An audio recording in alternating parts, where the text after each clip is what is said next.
रुक, क्या कर रही है? क्या हो गया दीदी? आपने ये कूड़ा फेंका है ना, मुझे भूख लग रही है, मैं बस इसलिए ही खा रहा हूँ। भूख लग रही थी तो समोसा खाएगा तू? ये मेरा समोसा है, मैंने फेंका है, इसको वापस दे चल। मैडम, अब आपने ये फेंक दिया तो ये कूड़ा ही हो गया ना, अब क्यों वापस मांग रहे हो इसको? हाँ तो मैंने फेंका था ना, तो मैं ही वापस मांग रही हूँ। वापस दे दे इसको, बहस मत कर मेरे से, चल।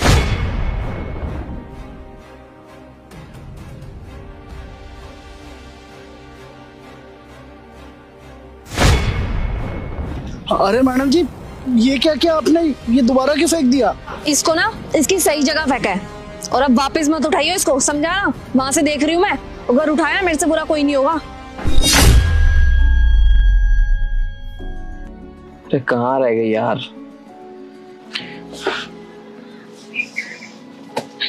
ओ, कहाँ ले जा रहे हो उसको?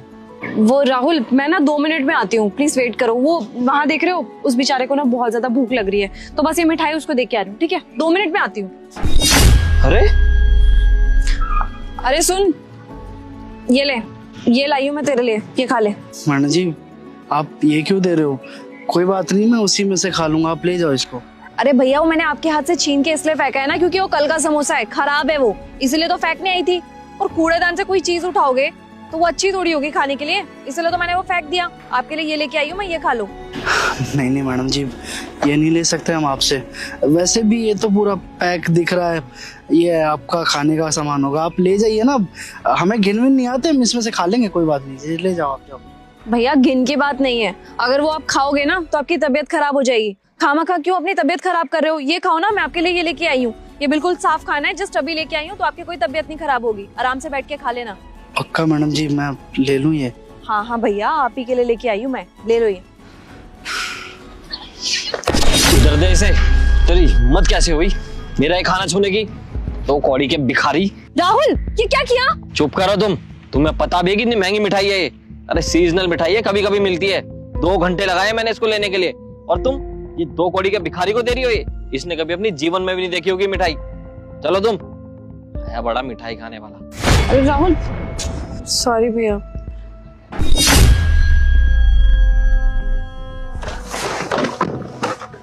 खाएंगे 2 कौड़ी के लोग इतनी महंगी मिठाई? क्या राहुल, पागल हो गया तुम? उस बेचारे भूखे से ये मिठाई छीन करके ले आए, ऐसे रिएक्ट कर रहे हो जैसे तुमने ये मिठाई कभी खाई नहीं है। पागल तो तुम हो अंकिता, तुम्हें पता भी है कितनी महंगी मिठाई है? उस 2 कौड़ी के भिखारी को दे रही हो तुम, उसने कभी जीवन में भी नहीं देखी होगी ये मिठाई। हाँ मानती हूँ राहुल कि ये बहुत ज्यादा महंगी मिठाई है, लेकिन इसका मतलब ये नहीं कि तुम किसी भूखे से ये मिठाई छीन करके ले आओगे। तुम ऑलरेडी ना बहुत बारी मिठाई खा चुके हो और बहुत महंगी महंगी चीजें भी खा चुके हो। अभी फिलहाल के लिए मिठाई उसको दे देते ना, तुम्हें तो अभी भूख नहीं लग रही थी, लेकिन उसको देखो जरा, उसको कितनी भूख लग रही है राहुल। उसको इतनी भूख लग रही है कि वो कूड़े में से खाना निकाल के खाने के लिए रेडी है। जो मैंने समोसा फेंका था ना, जो पुराना पड़ा हुआ था 2 दिन का, वो उठा करके खाने वाला था। मैंने उसकी हालत देखी और हालत देख के मेरे को बहुत तरस आया। इसी वजह से तो मैं मिठाई लेकर के गई थी उसके पास कि ये मिठाई खा लेगा, कम से कम इसका पेट भर जाएगा आज के लिए। और तुम यानी क्या क्या बोल के आगे और ये मिठाई भी छीन के आगे। अरे राहुल, आप ये भी तो सोचो कि हमें भगवान ने कितना कुछ दिया है। हमें भगवान ने इतना कुछ दिया है कि अगर हम चाहे तो हर 10 मिनट में ऑर्डर करके कुछ ना कुछ खा सकते हैं, लेकिन उसके पास 1 रुपया भी नहीं है अभी। वो बेचारा कितना ज्यादा मजबूर है, तुम ये भी तो देखो। तुम्हें उसकी हालत देखकर बिल्कुल भी तरस नहीं आ रही है राहुल? और मैं तुम्हें प्रॉमिस करती हूँ, ये मिठाई ना मैं परसों जाकर के तुम्हारे लिए लेके आऊंगी, खुद लाइन में लगूंगी, तुम्हें नहीं बोलूंगी। पर अभी के लिए प्लीज ये मिठाई उसको दे दो, क्योंकि इस मिठाई की अभी सबसे ज्यादा जरूरत उसे है, हमें नहीं। सही कह रही हो अंकिता तुम, बेचारा कैसे कूड़े में खाना ढूंढ रहा है। हमें तो भगवान ने इतना सब कुछ दिया है, मैं तो कुछ और भी खा लूंगा, लेकिन अभी इसकी सबसे ज्यादा जरूरत उसको है। एक काम करो, मेरी तरफ से उसको सॉरी बोल देना और ये मिठाई उसको दे दो। और प्लीज थोड़ा जल्दी जाओ, कहीं उससे पहले वो कूड़े में कुछ ढूंढ के खा ले। जाओ। ठीक है। अच्छा रुको, ये कुछ पैसे हैं, ये भी इसके अंदर रख दो। ये पैसे उसके काम आ जाएंगे, कुछ बेचारा खरीद के खा लेगा, कूड़े में से ढूंढने की जरूरत नहीं पड़ेगी। बस 1 मिनट में आती हूँ, ठीक है? ये लीजिए भैया, अभी आपसे कोई नहीं छीनेगा, आप खा सकते हो इसको। अरे अब ये क्या है मैडम, अब फिर लिया इसको? अरे क्यों कर रहे हो आप लोग ऐसा? हम अच्छा खासा इससे खा तो रहते, पहले इससे खा रहे थे तो ये छीन के फेंक दिया आपने, अब हमारे लिए नया लिया है और फिर कोई साहब आके उसको छीन के ले गए, अब दोबारा देने आ गए। मुझे लग रहा ना कोई वीडियो बना रहे हैं। देखिए मैडम जी, ये सब चीजें मत कीजिए। अरे सच में भूख लग रहा है, वरना हमें शौक थोड़ी है कि कूड़े से उठा के कोई खाना खाए।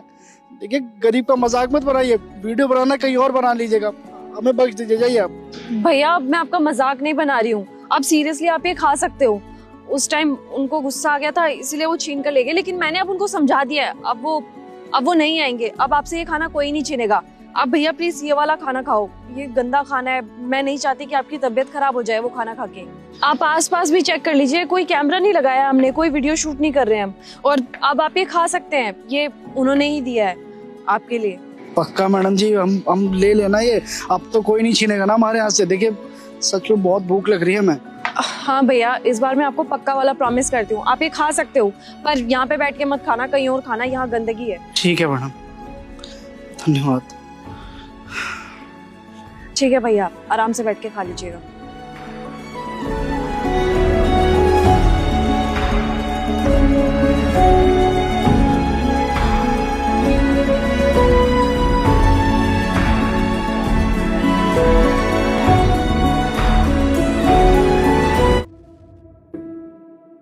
अरे ओ बुड्ढे, अरे ओ अंकल, बुड्ढे आपसे ही बात कर रही हूँ, सुनाई नहीं दे रहा क्या? और कोई दिख रहा है आपको? मैं? अरे वहाँ की साफ सफाई छोड़ो, वहाँ तो साफ ही है। एक काम करो, यहाँ पे साफ सफाई कर देना, और ये पार्किंग एरिया ना, ये पूरा चमका देना। जी ठीक है, कर देता हूँ। हाँ ठीक है, और हाँ ये कूड़ा पड़ा है यहाँ पे, ये कूड़ा लेते जाना। जी अभी उठा लेता हूँ। ठीक है, कर देना जल्दी।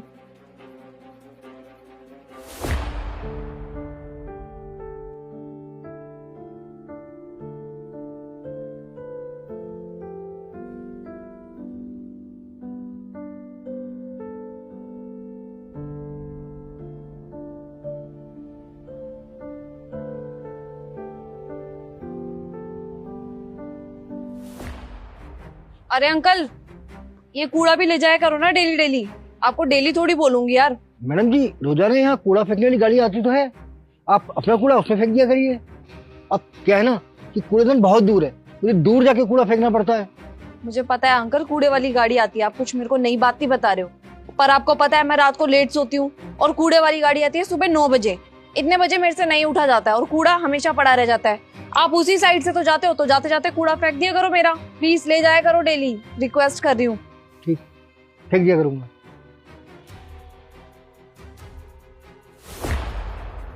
अरे अंकल, अंकल एक काम है, अंदर आना। अंदर आना मतलब? अरे मतलब अंदर कूड़ा हो रखा है बहुत ज्यादा, साफ सफाई करवानी थी आपसे, तो एक बार अंदर आओ ना। अंदर क्या काम हो सकता है? अंदर चलो, ये कूड़ा ये रख दो, जाते हुए ले जाना, चलो आओ। ये देख रहे हो कितना ज्यादा कचरा हो रखा है यहाँ पे। वो क्या है ना, मेरी मेड आई तो थी पर जल्दी चलेगी, कह रही छुट्टी दे दो मेरे को, कुछ काम है घर पे, और इतना सारा कूड़ा यहाँ पे छोड़ के चलेगी। आप यहाँ की साफ सफाई कर दो, जिससे पहले अंदर सारा गंदा हो जाए। ठीक है, कर देता हूँ।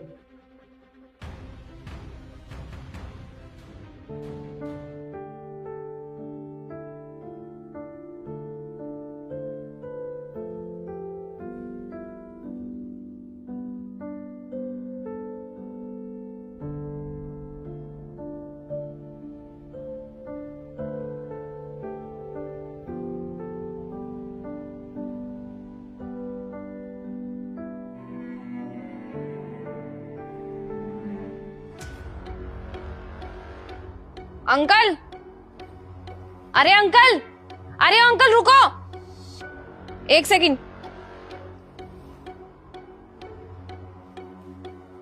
वो आपसे एक काम था, वो मैंने आपको परसों बताया था ना, मेरी मेड अचानक घर चली गई थी, कह रही थी कुछ काम है, वो 2 दिन से घर पे आई नहीं है काम करने के लिए, तो अंदर ना बहुत ज्यादा कचरा हो रखा है, और मेरा टॉयलेट भी साफ नहीं है। आप एक काम करो ना, मेरा वॉशरूम साफ कर दो अच्छे से। वो क्या है ना, मेरे को हाइजीन की बहुत दिक्कत है, अगर टॉयलेट साफ नहीं होता ना तो मुझे बड़ी प्रॉब्लम होती है, तो प्लीज आप वो साफ कर दो। मतलब आप मुझसे अपने घर का टॉयलेट साफ कराने की बात कर रही हैं? देखिए मैम साहब, साफ साफ शब्दों में आपको बता रहा हूँ, मेरा काम सोसाइटी की साफ सफाई करना है, बाहर सड़कों का, ना कि किसी के टॉयलेट साफ करने का। यहाँ तक कि मेरा काम घर के अंदर की साफ सफाई करने का भी नहीं है, फिर भी सिर्फ आपकी इज्जत के लिए मैं काम कर देता हूँ, लेकिन आप तो सिर पर चढ़ रही हैं। अब आप मुझसे कह रही है टॉयलेट साफ करो। और देखिए मैडम, अगर आपको इतनी हाइजीन की दिक्कत है ना, तो आप खुद क्यों नहीं करते, मुझसे क्यों करवा रहे हैं? अच्छा बोल लिया, काम तो साफ सफाई का ही है ना, तेरे को साफ सफाई का ही काम दे रही हूँ ना, कुछ और तो नहीं बोला तेरे को करने के लिए, खाना बनाने के लिए तो नहीं बोला तेरे को, और इस काम के मैं तेरे को पैसे दे रही हूँ, पैसे दे दूंगी तेरे को, बदले में काम कर दे अच्छे से। देखिए मेम साहब, जहाँ तक साफ सफाई का काम है ना मेरा, मैं उससे बढ़कर ही करता हूँ। आपके घर का काम भी करता हूँ। आज तक मैंने आपसे 1 रुपया भी नहीं मांगा, लेकिन अब आप क्या कह रहे हैं, टॉयलेट साफ करूँ, जो कि मेरा काम नहीं है। और रही बात कि आप मुझे पैसे दे रही हैं, तो मुझे आपसे पैसे नहीं चाहिए। और आज के बाद ना मैं आपका कोई छोटे से छोटा भी काम करने वाला नहीं हूँ। घर के अंदर क्या, घर के बाहर का भी कोई काम नहीं करूंगा। सिर्फ सड़क का काम मेरा है, वहां तक ही करूंगा। और देखिए, आज तक ना मैंने सोसाइटी में किसी से भी ऊंची आवाज में बात नहीं की है। पहली बार मैं आपसे ऊंची आवाज में बात कर रहा हूँ, क्योंकि आपने मुझे मजबूर कर दिया है। अरे रोजाना आप घर के काम करवाती हैं, कोई बात नहीं, बर्दाश्त किया मैंने, लेकिन अब आप कहाँ तक पहुंच गई, टॉयलेट तक, जो कि मैं कभी नहीं कर सकता। अबे ओ बुड्ढे, तेरे से बहुत तमीज से बात कर रही हूँ मैं, समझ में आया ना? प्यार से बात करती रही तो इसका मतलब तू सर पे चढ़ के नाचेगा मेरे? अगर तूने मेरा काम नहीं किया, मेरे काम को मना किया, तो सोसाइटी का जो सेक्रेटरी है ना, उसको कॉल करके तेरी कंप्लेन कर दूंगी, नौकरी से निकाल देगा। तेरे को समझ में आया? फिर दिखाइयो ये अकड़ किसी और को। ठीक है मैडम जी, मुझे आपसे फालतू बहस नहीं करनी। आपका जो मन है ना वो कीजिए, जिससे कंप्लेंट करनी है कर लीजिए, लेकिन मैं आपके घर का आज के बाद कोई काम नहीं करने वाला। जाइए, जो कर सकती है कर लीजिए। अरे ओ, समझ में नहीं आ रहा क्या तेरे? प्यार से बात करती रही ना, इसीलिए मेरी गलती थी ये सारी की सारी। तू रुक जा, अभी कॉल करती हूँ मैं उनको, बताऊंगी तेरे को कि तूने मेरे से बदतमीजी की है। देखती हूँ कैसे काम करेगा सोसाइटी में ये। फोन का है मेरा। सुनो, आपके पास सोसाइटी की सेक्रेटरी का नंबर है ना, उसको कॉल करो एक बार। सेक्रेटरी का नंबर? लेकिन तुम्हें क्यों चाहिए, क्या हुआ? क्या हुआ बताने के लिए कुछ रह गया क्या? मैंने तुम्हें बताया था ना, जो यहाँ पे सोसाइटी की साफ सफाई करता है एक बुड्ढा, उसने आज मेरे से बदतमीजी की, तुम्हें पता है? लेकिन ये कैसे हो सकता है? तुम तो कह रही थी कि वो चुपचाप सारे काम कर देता है। हाँ, प्यार से काम कर दिया करता था। मेरी ही गलती थी, उसको प्यार से बोलती थी ना, इसलिए सर पे चढ़ गया वो। आज उसने मेरे से इतनी बदतमीजी से बात की, ऊंची आवाज में बात की मेरे से। अरे मैंने उसको बोला कि घर का कुछ काम है कर दे। तुम्हें तो पता है मेड 2-3 दिन से आ नहीं रही है, और वॉशरूम वगैरह सब कुछ गंदा पड़ा हुआ है। अब तुम्हें पता है कि मेरे को हाइजीन की कितनी दिक्कत है यार। मैंने उसको बोल दिया कि वॉशरूम साफ कर दे और घर की थोड़ी बहुत साफ सफाई होगी वो कर दे, तो उसने इतनी बदतमीजी से बात की, मेरे ऊपर चिल्लाया, कह रहा जिस मर्जी को कंप्लेन करना है कर दो। मैं उससे कोई काम फ्री में नहीं करवा रही थी राहुल। मैंने उसको ये भी बोला कि चल तू पैसे ले लियो, लेकिन उसके बाद भी उसने मेरे से बदतमीजी की। वो तो गया, उसकी कंप्लेन करूंगी, उसकी नौकरी खा जाऊंगी मैं। तुम जल्दी से उसको कॉल करो यार। हाँ ठीक है, मैं सोचूंगा इस बारे में। तू जा, चल पानी लेकर आ मेरे लिए, चल। क्या राहुल, कैसे बात कर रहे हो तुम? अरे सुनाई नहीं दिया क्या तेरे को? तेरे को एक काम दिया है वो भी नहीं हो रहा, प्यास लगी है, पानी लेकर आ चल। राहुल तुम्हें क्या हो गया? तुम मेरे से तू तड़ाक करके क्यों बात कर रहे हो यार? अरे काम करवा रहा हूँ, फ्री में नहीं करवा रहा। पैसे चाहिए तो ले लियो, चल जा पानी लेकर आ। राहुल पैसे की बात कहाँ से आ गई? अगर तुम मेरे से यही वर्ड प्यार से बोलते ना तो मैं चुपचाप जाके ले आती, लेकिन तुम बदतमीजी कर रहे हो। अच्छा, तो मैं भी तुम्हें यही समझा रहा हूँ। तुम उनसे प्यार से बोलते हो, तुम्हारे सारे काम कर रहे हैं, इसका मतलब ये नहीं है कि तुम्हारे नौकर है वो, तुम्हारे घर के सारे काम करेंगे। अरे उनको सैलरी मिलती है सिर्फ सड़क साफ करने की, ना कि तुम्हारे घर के पर्सनल काम करने की, और तुम उनसे सारे पर्सनल काम करवा रही हो। तो मैं फ्री में थोड़ी करवाई थी, पैसे दे रही थी उसको। अच्छा, माना अंकिता उनकी सैलरी थोड़ी कम है और उनको पैसों की जरूरत है, इसका मतलब ये नहीं तुम उनकी मजबूरी का फायदा उठाओगी, उनको पैसे देकर अपने घर के पर्सनल काम करवाओगी, टॉयलेट साफ करवाओगी। वो सिर्फ सड़क पे झाड़ू मारने के लिए है, ना कि ये टॉयलेट साफ करने के लिए। अगर मेड नहीं आ रही है तो क्या हुआ, तुम अपने पर्सनल काम भी नहीं कर सकती क्या? अगर तुम्हें हाइजीन की इतनी दिक्कत है तो खुद साफ सफाई कर लो, क्या जरूरत है किसी और की? 2-4 दिन हैंडल नहीं कर सकती तुम? और मैं किसी को कॉल नहीं करने वाला, गलती तुम्हारी है ना कि उनकी। वो अपना काम ईमानदारी से कर रहे हैं। अरे भले ही वो मजबूर हैं, लेकिन उनका ईमान तुम पैसे देकर नहीं खरीद सकती। समझ में बात है तुम्हारे?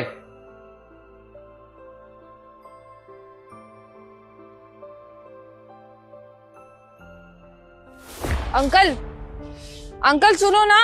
क्या है मैडम, कल मैंने आपको साफ साफ कह दिया था ना, मैं आपके घर का कोई भी पर्सनल काम नहीं करने वाला। जो मेरा काम है मैं वही करूंगा। फिर आप आ गए कोई ना कोई काम लेकर। देखिए, मैं आपसे ना ऊंची आवाज में बात नहीं करना चाहता, लेकिन आप मुझे मजबूर कर रहे हैं, मैं क्या करूं? आप ना जाइए, अपना काम खुद कीजिए। अंकल, मैं आपसे यहाँ पे कोई काम करवाने नहीं आई थी, बल्कि मैं तो आपसे माफी मांगने के लिए आई थी। माफी? मेरे को एहसास हो चुका है मेरी गलती का, कि मैंने आपके साथ कितनी बदतमीजी की है। आपकी अच्छाई का तो मैंने फायदा ही उठाया ना। आप मेरे को किसी भी काम के लिए मना नहीं करते थे, तो पहले तो मैंने अपने घर के बाहर के काम आपसे स्टार्ट करवा दिए करवाना, और फिर धीरे धीरे सर पे ही चढ़ने लगी, फिर घर के अंदर के काम, और फिर आपको टॉयलेट साफ करने के लिए भी बोल दिया। मेरे को समझ में आ गया कि मैंने आपसे बहुत ज़्यादा बदतमीजी की है। अंकल हो सके तो प्लीज मेरे को माफ कर देना। बेटा बस तुम्हें अपनी गलती का एहसास हो गया, यही मेरे लिए काफी है। और वैसे भी ना एक बात समझनी चाहिए, अपने काम खुद करना सीखना चाहिए, क्योंकि कभी भी दिक्कत आ सकती है। तो इससे अच्छा ये नहीं है कि अपने काम खुद करो, खुद सीखो। और बेटा एक बात अच्छी ना समझ लो, कभी भी किसी पर निर्भर नहीं होना चाहिए, अपने काम खुद करना सीखना चाहिए, खुद काम करने चाहिए। किसी पर निर्भर रहोगे ना तो अच्छी बात नहीं है ये। अगर तुम किसी पर निर्भर रहोगे ना तो तुम्हारे लिए दिक्कत होगी आने वाले समय में। और तुम खुद ही देख लो, सिर्फ 2 दिन हुए कि तुम्हारी काम वाली घर पर नहीं आई, तो तुम्हारे साथ क्या हुआ, कितनी परेशान हो, है ना। अगर यही तुम्हें अपने काम खुद करने आते होते ना तो परेशान नहीं होती। मेरे जैसे लोगों को नहीं कहना पड़ता कि आओ ये कर दो वो कर दो, अपना काम खुद कर लेते। तो अच्छा यही कि आत्मनिर्भर बनो, किसी पर निर्भर मत रहो, ठीक है ना। और हाँ बेटा, कभी कोई ऐसी दिक्कत हो जहाँ मजबूरी हो तो मुझे बेशक बता देना, जो भी काम होगा मैं कर दिया करूंगा। लेकिन इस तरह नहीं कि रोजाना तुम मुझसे अपने घर के काम करवाओ। वैसे तो अंकल अगर कुछ ऐसा होगा भी तो मैं ही खुद रिस्पॉन्सिबल बन जाऊंगी, मैं अपना काम खुद कर लूंगी। Thank you uncle. बहुत खुशी हुई, तुम्हारी सोच बदल गई। खुश रहो।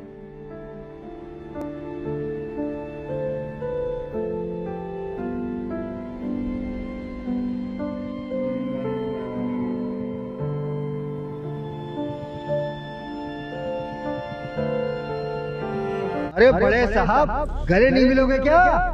अबे 2 कौड़ी के बुड्ढे, तेरी इतनी हिम्मत कि तू इनके गले लगने आ रहा था। अरे तुझे पता भी है कौन है ये? इनसे मेरी शादी होने वाली है और तू इनसे चिपकने के लिए आ रहा था। अबे तेरी हिम्मत भी कैसे हुई कि तू इनको छूने के लिए आ रहा था? अंकिता, दिमाग खराब हो गया क्या तुम्हारा? तुम चुप करो राहुल। तुम्हें 36 बार बोलती हूँ ना कि इन जैसे लोगों को मुंह मत लगाया करो, लेकिन तुम हमेशा इन जैसे लोगों को देख करके ना सर पे चढ़ा लेते हो। लो और कर लो इन पे एहसान। देख लिया, मेरे सामने आज तुमसे गले लगने आ रहा था, कल को तुम्हें कुछ भी उल्टा सीधा बोल देगा फिर। और वैसे भी मुझे बिल्कुल भी पसंद नहीं कि इस तरीके के लोग तुम्हारे गले लगे। तुम्हें अपने स्टेटस के बारे में कुछ सोचना चाहिए राहुल। तुम इतने अमीर हो और इन जैसे लोगों के गले लगोगे, अगर किसी ने देख लिया तो तुम्हारे स्टेटस का ना सब मजाक बनाने लगेंगे। तुम्हें तो अपनी नहीं पड़ी है, लेकिन मुझे तो पड़ेगी ना अपनी, क्योंकि मेरी तुमसे शादी होने वाली है। अगर तुम्हारा कल को कोई मजाक बनाएगा तो मेरा भी ऑटोमेटिक मजाक बनेगा, और मुझे ये बिल्कुल भी पसंद नहीं है। एक बात ना कान खोल करके सुन लो, ऐसे लोगों को अगली बार से मुंह नहीं लगाओगे, इनको दूर ही रखोगे। समझ में आया तुम्हें? अंकिता, दिमाग खराब मत करो मेरा। अरे पूरी बात तो सुन लो मेरी। अरे चुप करो राहुल, तुम्हारी बात क्या सुनूं मैं? यही बोलोगे ना कि इन लोगों का हमें सम्मान करना चाहिए, ऊंच नीच जात पात कुछ नहीं होता। लेकिन मैं तुम्हें बता देती हूँ, सब कुछ होता है। अगर तुम ऐसे लोगों को गले लगाओगे ना तो सारे के सारे लोग तुम्हारा मजाक बनाएंगे, और तुम्हें ये बात समझ में नहीं आ रही, लेकिन ये बात ना तुम्हें समझनी पड़ेगी। अरे जहाँ अमीरी गरीबी होती है ना, वहाँ ऊंच नीच भी होती है। वैसे मैं तुम्हें क्यों समझा रही हूँ? सारी गलती तो इस बुड्ढे की है ना। इतना बुजुर्ग हो गया, तेरे को समझ में नहीं आता क्या? अगर तू हम जैसे लोगों को देखते है ना तो सल्यूट करते हैं, ना कि गले लगते हैं। तेरी वजह से हमारी यहाँ पे लड़ाई हो रही है और तू यहाँ पे आराम से बैठ करके हमें देख रहा है। शर्म वरम नहीं आती क्या तेरे को? अंकिता, मेरी पूरी बात सुनोगी या उनको उल्टा सीधा ही बोलती रहोगी बस? राहुल प्लीज, मुझे ना तुम्हारी कोई बात नहीं सुननी। अरे पूरा दिन खराब कर दिया यार तुमने। इतना स्पेशल डे था हमारा, मम्मी पापा ने आज हमारी डेट फिक्स करी थी, हमारी शादी होने वाली है ना, लेकिन तुम इस मामूली से सिक्योरिटी गार्ड के गले लगने वाले थे। तुमने ना मेरा सारा मूड खराब कर दिया। एक बात सोचो राहुल, अगर तुम इस जैसे सिक्योरिटी गार्ड के गले मिलते तो तुम्हारे इतने महंगे कपड़े खराब हो जाते, और अगर तुम्हारे मम्मी पापा को पता लगता कि तुम इस जैसे 2 कौड़ी के सिक्योरिटी गार्ड के गले लगे हो तो फिर वो क्या सोचते मेरे बारे में? यही सोचते ना कि मैं तुम्हारा ध्यान सही से नहीं रखती, और तुम इतने छोटे नहीं हो कि तुम्हें ये सब बातें समझ में ना आए। और वैसे भी इसने जो काम किया है ना वो लात खाने वाला ही किया है। वो कहते हैं ना कि लातों के भूत बातों से नहीं मानते। जिसको तुमने लात मारी है ना वो मेरे पापा हैं। पापा? बकवास बंद करो राहुल अपनी। तुमने इसके चक्कर में मुझे चाटा मारा, और ऊपर से तुम मेरे से झूठ बोल रहे हो कि ये तुम्हारे पापा हैं। तुम्हारे पापा बहुत अमीर हैं, मुझे पता है। समझ में आया तुम्हें? और तुमने मुझे चाटा मार दिया तो इस जैसे 2 कौड़ी के आदमी के लिए। एक बात तो मेरे को क्लियर हो गया कि अब मैं तुमसे शादी बिल्कुल भी नहीं करने वाली। हाँ तो मुझे भी कोई शौक नहीं है तुमसे शादी करने का। अरे जो इंसान मेरे बाप को लात मारेगा वो भी मेरे सामने, मैं उससे शादी करूंगा। और मैं कोई झूठ नहीं बोल रहा तुमसे अंकिता, वो मेरे पापा ही हैं जिन्हें मैं तुमसे मिलवाने लेकर आया था, और तुमने उन्हें ही लात मार दी। अरे तुम्हें शर्म नाम की चीज है कि नहीं? क्या बकवास करे जा रहे हो राहुल तुम? ये तुम्हारे पापा कैसे हो सकते हैं? ये तो मामूली सा सिक्योरिटी गार्ड है, और तुमने मेरे को बताया था ना तुम्हारे पापा बहुत अमीर हैं। ऐसे हुलिये में आएंगे कि तुम्हारे पापा मेरे से मिलने? तुमसे बोल दिया ना मैंने, तुम्हें समझ में नहीं आ रहा एक बार मेरे पापा है वो? तुम्हें यकीन नहीं हो रहा ना कि एक सिक्योरिटी गार्ड मेरे पापा कैसे हो सकते हैं? दरअसल मेरे पापा पिछले 40 सालों से कंपनी में सिक्योरिटी गार्ड की नौकरी करते हैं। वहाँ का मालिक बहुत अच्छा है, जिन्होंने मेरे पापा की मदद करी और मैं पढ़ लिख पाया। और आज मैं जो कुछ भी हूँ ना, सिर्फ और सिर्फ मैं अपने पापा की वजह से हूँ। और मैंने तो अपने पापा को पहले ही कहा था कि आप वो नौकरी छोड़ दो, मैं अपने पैरों पे खड़ा हो चुका हूँ। लेकिन नहीं, मेरे पापा ने मुझसे कहा, जिस काम ने मुझे इतना सब कुछ दिया है, तुझे पढ़ाया है, लिखाया है, तुझे इस मुकाम पे पहुंचाया है, वो काम मैं ऐसे नहीं छोड़ूंगा, मैं वहाँ पे जिंदगी बिता दूंगा अपनी। तो बस पापा के इस फैसले की मैंने इज्जत की और उनको जिंदगी में टोका नहीं। और हाँ, क्या कह रही थी तुम मुझसे शादी नहीं करोगी? अरे मैं नहीं करूंगा तुमसे शादी। जो लड़की ऐसे अमीर और गरीब में फर्क करती हो, उसका क्या भरोसा, कल को जब मेरे पास भी पैसे नहीं होंगे, कल तो तुम मुझे भी छोड़कर चली जाओगी। भाड़ में गई तुम, मुझे नहीं करनी तुमसे शादी। और पापा प्लीज मुझे माफ कर देना, मेरे यहाँ पे रहते हुए भी इस लड़की ने आपकी छाती पर लात मार दी। जो भी इस लड़की से गलती हुई है उसकी तरफ से मैं आपसे माफी मांगता हूँ। और हाँ, आज के बाद मेरी शादी का फैसला आप ही लोगे, मैं नहीं। चलिए आइए मेरे साथ।